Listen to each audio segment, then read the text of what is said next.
Peringatan warga TikTok, hati-hati, politik pecah belah. Sekarang ini kalau teman-teman perhatikan, lagi ramai pihak-pihak yang sedang membangun narasi untuk memecah belah umat. Satu, umat yang mendukung tegas kemerdekaan Palestina secara penuh. Kemudian umat yang menormalisasi penjajahan Israel atas tanah Palestina. Sekarang ini guys, banyak netizen-netizen muda yang udah mulai terpengaruh dengan narasi-narasi seolah-olah apa yang dilakukan oleh Israel itu bukanlah penjajahan. Dan untuk teman-teman ketahui, sekarang ini udah mulai banyak pemuda-pemuda muslim yang pro dan menormalisasi penjajahan Israel di tanah Palestina. Pertanyaannya, apakah kita harus diam aja membiarkan ini terjadi? Perangnya ini bukan lagi hanya perang senjata guys, tapi perang opini.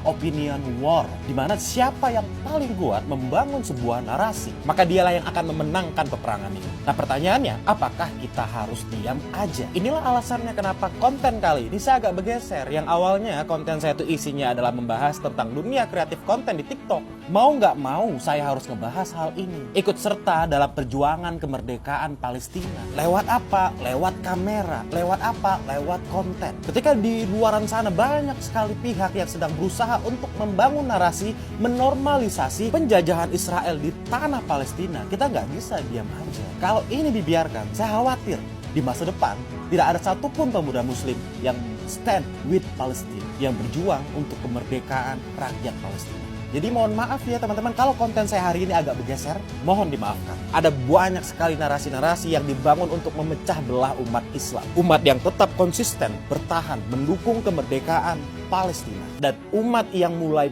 pro dan menormalisasi penjajahan Israel di tanah Palestina. Di antaranya adalah narasi yang dibangun, konflik antara Israel dan Palestina adalah murni konflik politik, bukan konflik agama. Narasi ini dibangun karena mereka tahu bahwa betapa militannya umat muslim ketika membela agamanya. Makanya mereka sedang berusaha, berupaya memisahkan ini, menanamkan, membangun narasi bahwa tidak ada kaitannya dengan agama. Dengan harapan tidak ada lagi anak-anak muda Islam ataupun kaum muslimin yang mempermasalahkan penjajahan itu. Padahal jelas nih, saya kasih tahu, ada banyak sekali data dan juga fakta. Salah satunya adalah nubuat ataupun ajaran di agama mereka yang mengatakan bahwa tanah Palestina adalah tanah yang dijanjikan oleh Tuhan untuk mereka. Itulah salah satu alasan kenapa mereka berusaha merebut tanah Palestina. Jadi please, untuk Anda yang mengatakan bahwa ini murni konflik politik, tolong jangan membolak-balikkan fakta sejarah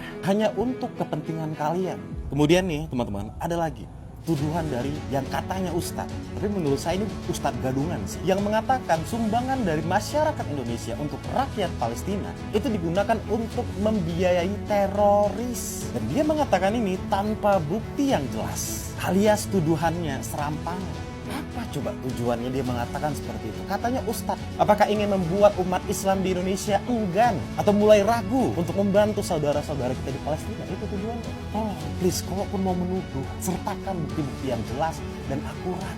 Jangan sembarangan. Kemudian ada lagi nih narasi yang dibangun, yaitu menormalisasi penjajahan Israel di tanah Palestina. Mereka mengatakan bahwa udahlah ya, terima aja kenyataan yang sekarang. Buat apa berperang? Udah biarkan, kasihkan sama Israel. Biarkan Israel yang memerintah rakyat di Palestina. Karena percuma, perang ini gak akan ada habisnya. Saya cuma mau bilang seperti ini. Ini sama aja, kita punya rumah, ya kan? Kemudian tiba-tiba orang dari antah berantah masuk ke rumah kita, kemudian mengambil alih rumah kita, dan kita disuruh untuk diam aja, nurut aja, dan patuh kepada dia sebagai pemilik rumah yang baru, yang jelas-jelas merampas rumah itu dari kita. Apakah kita mau seperti itu? Kewajiban kita adalah untuk memperjuangkan hak yang seharusnya itu milik kita. Kemudian nih, di media-media mainstream, ya terutama dari luar guys, membuat narasi seolah-olah korbannya itu adalah Israel, bukan Palestina. Karena Israel yang duluan diserang nih. Kalau nggak salah ya, dari 1948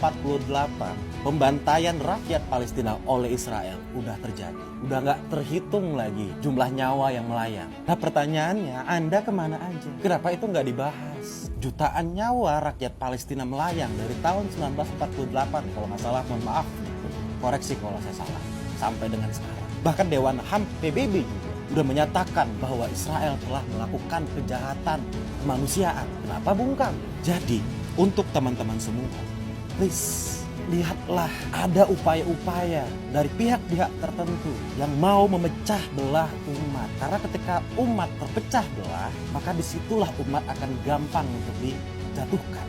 Sama kayak lidi. Lidi cuma satu, kita patahin, gampang matahin. Tapi kalau ada 100 lidi, mau coba dipatahin itu sulit. Nah itu yang mereka sedang lakukan sekarang ini. Mereka berusaha untuk memecah-mecah kita, biar gampang dipatahkan. Kenapa mau? Dalam kondisi seperti sekarang ini, seharusnya kita bersatu. Bulatkan suara, konsisten. Konsisten terhadap perjuangan untuk kemerdekaan rakyat Palestina. Gak mesti angkat senjata, cukup gunakan HP. Yuk kita perangi narasi-narasi yang coba mereka bangun untuk menormalisasi penjajahan Israel atas tanah Palestina.